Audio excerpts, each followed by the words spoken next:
Okay, I'm here with Miss Johnson today. This is, if you guys remember, last week I posted a video of the Glenn County Police Department tasing a young guy with autistic that has autism, and this is his mother, Miss Johnson. We reached out to her, and she's blessed us with an interview today. How you doing, Miss Johnson?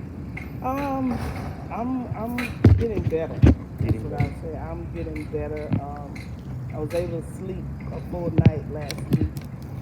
Before that, I was hardly able to sleep.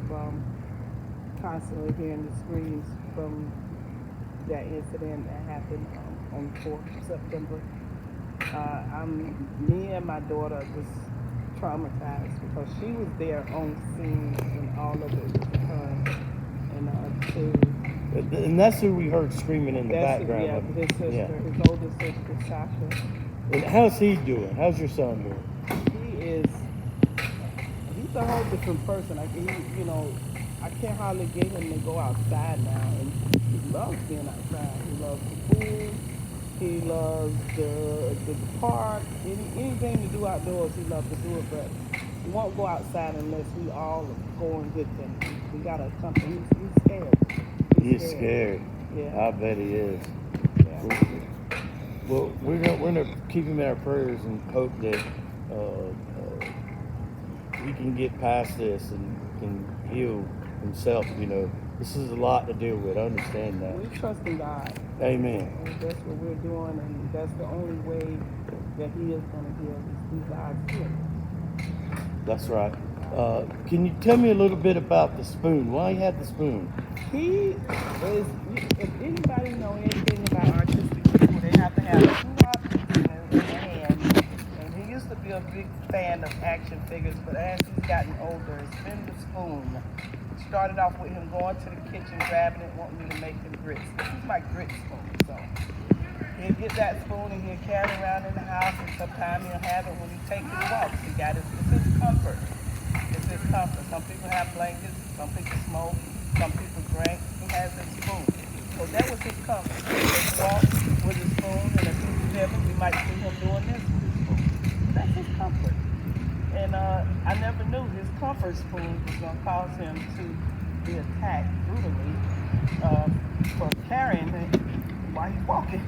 So by the people that are hired to serve and protect us, exactly. Right? Exactly. We don't need that kind of help, do we? No. I agree with you 100%. Tell us a little bit about how autism works. For those that may not know, give us a little bit of insight on autism. Living on the autism spectrum, and my son got diagnosed at 2 years old with autism, and having to deal with the different changes as they get older. The behavior, the sensory, a lot of times they have sensory. What I mean by sensory, they stim to kind of knock out some of the sensory. It could be too much light, it could be too much noise coming in, it could just be too much stimuli, anything to cause them to have sensory issues. Stimuli could be one of the things that perk him up and get him going. If it's something he wants and he can't get across to me that he wants it might cause him to start stimming. Once he starts stimming, his sensory issues kick in where everything else is bugging him. The noise might be too much, it's bugging him. So he gets irritable. He gets very irritable. Yeah. That's where the flapping comes in at. Anything try to make it simpler for you. If you ever watched the movie Rain Man, it plays a lot into their behaviors. And different behaviors for different level of autism. It's a wide spectrum. So no one autistic person will be the same. They all work under different levels. Some of them are high functioning, middle function, some of them are low functioning. It depends on whatever psychological age they have been evaluated at. For Rajon, he was evaluated at 6 years old. He functions on that level. So if you don't know you're dealing with a 20-year-old man that's functioning at a 6 or 7-year-old level mentally, then what 6 or 7-year-old gonna respond to lay down or sit down or come here? They gonna run because they're afraid, especially from unfamiliar people. So yeah, autism is a wide spectrum. It's a lot to deal with. If you don't know, get educated. Read. Google is awesome. Google it. Whatever you think you don't know about autism, Google it. Or hey, hit me up on Facebook. I don't mind telling you. I'd rather tell you what's going on than you try to figure out. If you have a loved one that's on the spectrum, trying to figure out, hey, what's this or what's that? I can tell you. I'll direct you to resources that could help you. That's my main goal is to make it safe for anyone that's living on the spectrum. As they get older and older, they can't have no freedom. They can't walk down the road. They should be kept locked away. Is that what society's saying to do with them? No. They're human too. They want to have some form of freedom, some form of independence. And we give them as much as we can and try to keep them as safe as we can.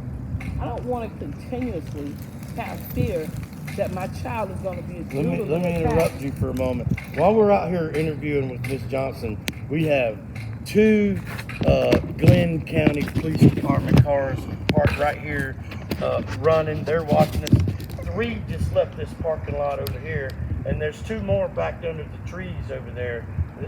They've been following us around all day, keeping an eye on us. And had they just done that to Miss Johnson's boy, just watched him for a minute, none of this would have ever happened. Now, Miss Johnson's son, she said he's on a 6 to 7-year-old mentality, and a 6 or 7-year-old kid, whenever they see somebody they know or they think they know, they'll run up and want to hug them. Yep. That's something that happens. Now, the cops that normally patrol around Miss Johnson's area, they know him. They know how he acts, and he knows them. And that is perhaps maybe what he was trying to do when he seen that cop, is walk up there and hug that cop, because that is what he's used to doing. And that's how he was positioned. He was walking up to him with arms wide open to give them a hug, because that's the innocence of him. He don't know that you're gonna hurt him. He don't even know how to respond to you fighting. He's never been in a fight. So for you to tackle him to the ground, all he can do is scream, because he don't know how to fight. He's never been in a fight. But it's just overwhelming, that the inhumaneness of it all. The inhumane. I like that you keyed in on that, inhumane. And I agree. They treat animals in cages better than that, way they treated your son. And I'm sorry they've done that.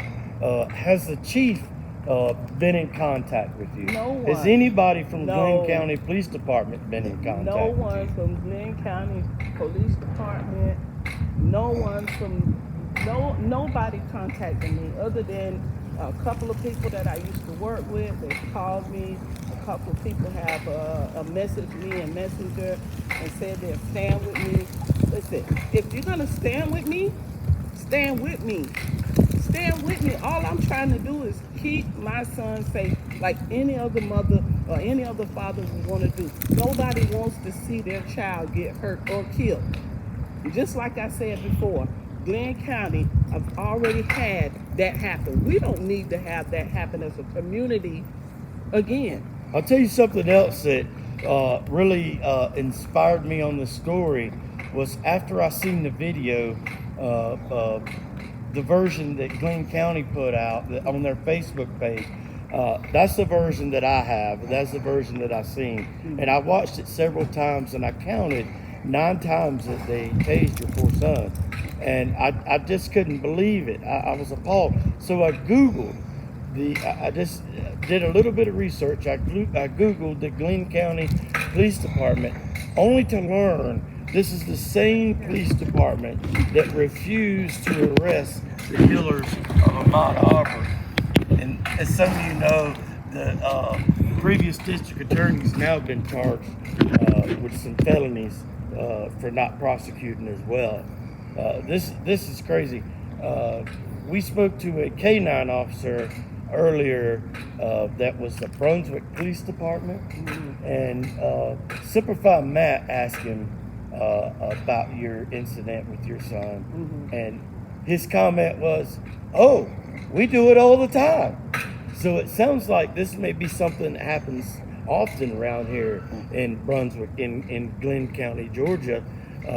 Have you had anybody local to the area reach out to you and tell you maybe that their son or their daughter, or it happened to them? I had someone message me last week that she lives in Darien, Michaeltown County, and she said it happened to her son and her, yes, it happened to them. So there's known cases about this. That was my first time hearing about a case like that, but I'm sure if they do it so freely, and when don't worry about being punished for doing things like that. Well, we got to start holding these guys accountable. I don't know if you know or not, but you can go to Glenn County Police and you can file a complaint. Oh yeah. And go file your complaint. Yeah. We already know they're going to investigate themselves and they're not going to find any wrongdoing, but it creates a paper trail. Well, Chief Batiste already said that they did a good job, good policing, no fatalities. So as long as they didn't kill him, they did a good job. Well, I tried to meet with the chief today and he wouldn't meet with me. You ain't the And only one I wanted trying. to give the chief personally A spoon. his very own spoon to the city, but he would not meet with me. Apparently, he already has his own spoon. There's going to be some more organization coming around. We're going to stay in touch with you, and maybe it works out that we can maybe get some our family out here and our friends from our community, the First Amendment community, freedom of the press community, and we can walk around here with our signs and our spoons and help do that in the name of your son to promote awareness. I think it'll catch on. I think we can get some people here. I can't believe people hadn't been here already. Has any large mainstream media networks contacted you yet? I have had a couple to contact me. I'm hoping they get back, or I'm going to get back in touch with them in the next week. Like I said, I would love to do a stand-in with some people with some spoons, and just to promote the awareness that, listen, if you do not have the proper training to deal with somebody that's on the autism spectrum, then hire someone that's trained to recognize these different behaviors, to recognize when a person with autism is stimming, so you don't use so much force, that you don't tase them, that you handle them properly. I asked a question in my video did my viewers think that this was excessive force? And after I published the video, I was embarrassed for myself that I even asked that question, because that was not excessive force. That was torture. That was cruel and unusual punishment, is what that was. And for anybody that says any different, I dare you to let me know in my comment section. I'll teach you something. You're going to learn something today. Yeah. Well, I tell you what, if you think it was not excessive force, let me get a taser and come see me and let me tase you at least 3 times. I promise you, you'll think it's excessive force. Because there's a person that know about training, the police officers are trained, so they had to go through tasing. So they understand one tase is painful. So imagine 8 tasers, 9 tasers, 10 tasers, and you're being tased in your stomach on no shirt on, sweating. So imagine that. And you've never had that kind of violence to happen to you. Just pure torture. They tortured my son for walking down the road with a spoon. My friend Supervisor Matt here is just off the camera. Matt, do you have any questions for Ms. Johnson today? That's it. I think you've pretty much touched on it all. I just wanted to come down and, give you a hug and say that there are people out here that really care about your son and care about you. And this is what we're out here fighting. We want this to end. And this we hate to see your son go through that, but we want it to be the last one. Yes. I really appreciate y'all coming all the way down here just to do this for me, because being here and feeling like you in the community by yourself, that you don't have no support. People say they support you, but when it come down to doing stuff, you don't get no feedback. Let me ask you this. Do you think that if those cops would have had 4 hours of training, that this could have been prevented? As a nurse and working in the nursing field, we are constantly training. This has to be 4 hours of the beginning of a training. This has to go on as long as they're officers. It need to be done quarterly, twice a year or something, just to refresh their mind. This is what you might come in contact with. So you think 4 hours would have prevented this? 4 hours? 4 hours isn't enough, I know. It's exposure though. But it puts the thought in one's mind. I do have a question. I suffer from mental illness also. Mm-hmm. Very mild form. I'm agoraphobic. Mm-hmm. But my question is, I know that people that are autistic have other mental illnesses that accompany it, OCD, mm-hmm. compulsive, and I really want to touch on the spoon. Mm-hmm. The spoon meant something to him. That's why he carried it around. Right. And whenever he come up and he was wanted to hug the police officer because he thought it was a friendly mm-hmm. police officer mm-hmm. that he interacted with many times before. Do you think that the flashing lights really disoriented him? The flashing lights and the screaming. And the screaming. Oh, yeah. I know flashing lights disorients, confuses, and that's maybe why he was going to the police officer, because he thought that there was safety there? Yeah, associated it with a friendly face. Correct. Associated with somebody that really cares. When you associate with, and I've trained him, because we've never had nothing like this to happen. We've had officers come to the house and say, "Oh, here's Rajon," or come and slow down and say, wave at Rajon. We've never had, and there was 10 cops out there. 10. Do you have a GoFundMe or anything set up for him? I have not, because I never even thought about doing a GoFundMe for him as far as since all this happened. Somebody mentioned it. I don't want nobody to think I'm out here begging for money, because that's not the case. I'm out here begging for support so we can get awareness, so we can get these police trained, so we can prevent this from ever happening to anybody else. Maybe you could make a GoFundMe page and link it to the autism charity of your choice. Yeah. In the name of your son. Yeah. Oh. I'm sorry. Okay, I'm going to